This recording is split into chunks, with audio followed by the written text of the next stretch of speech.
I'm going to share with you a book that I've had in preparation for about, 30 years, if I can be honest. When I first got interested in the study of Jewish-Christian relations, which is my background, I thought, wouldn't it be useful to have a history? And no such work exists, believe it or not. So the study of Jewish-Christian relations, although people have recognized it's such a distinctive, even unique encounter, there are a lack of books or studies over the overall period. There are fantastic studies on individual figures such as Luther or Calvin, obviously on the New Testament, on Israel, we just heard, short presentation, the influence on Israeli politics, on the Shoah, on the Holocaust and so on. But really there was no overall work.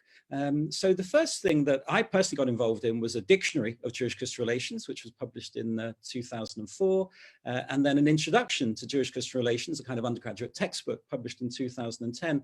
But something I've always wanted to do, and now that I'm handing more and more over in terms of responsibility to Miriam and her team, it gives me a chance to pursue my own research. Now, you may say that can't be so difficult.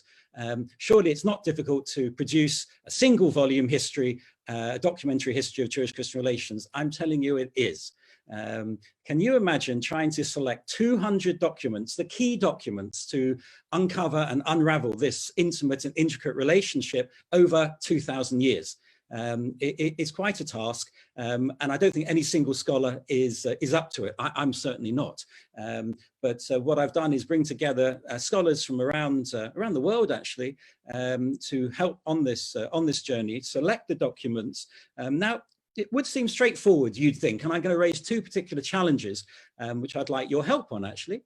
You think it's pretty straightforward to do a documentary history of Jewish-Christian relations. You'd start with the New Testament, wouldn't you? I mean, one of my favorite set questions when I teach Jewish-Christian relations, without giving it away because it's not in this year's exam, is that the New Testament is the collection of Jewish writings, question mark.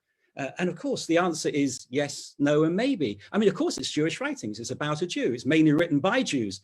And surely it's Christian, though. Now, A.J. Levine, some of you may know, a great New Testament scholar, challenged me to say, you can't begin a history of Jewish-Christian relations with the New Testament because it's Jewish. There's nothing Christian about it. So you see, immediately there is this, this challenge, this methodological challenge, thank you, Miriam, about whether to include the New Testament. And for those of you who are worried, I am, and AJ's not participating, as is her right. Now, you then go through various periods of time. We've got the Church Fathers, we've got the rabbis, we've got the medieval period, we've got the Enlightenment, the pre-Enlightenment, the Reformation, all pretty straightforward, you might think. But I've got another problem I'd like to share with you in these last 2 minutes before Miriam launches the eschaton, and that is, what do we do in the 20th century, post-Holocaust? Now, I say that because 40% of the Jewish population live in Israel.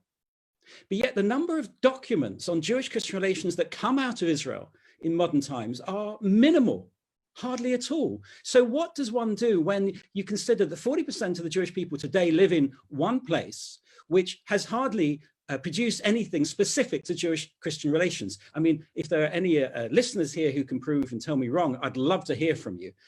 So what do we do there? Because the majority of writings on Jewish-Christian relations come out of the West, the global North, come out of North America, come out of Europe, one or two actually in the global South, in Africa, that we're going to be including in Asia, but very little in Israel, because there isn't such an interest in Israel in Jewish-Christian relations. There's an interest in the Abrahamic relationship.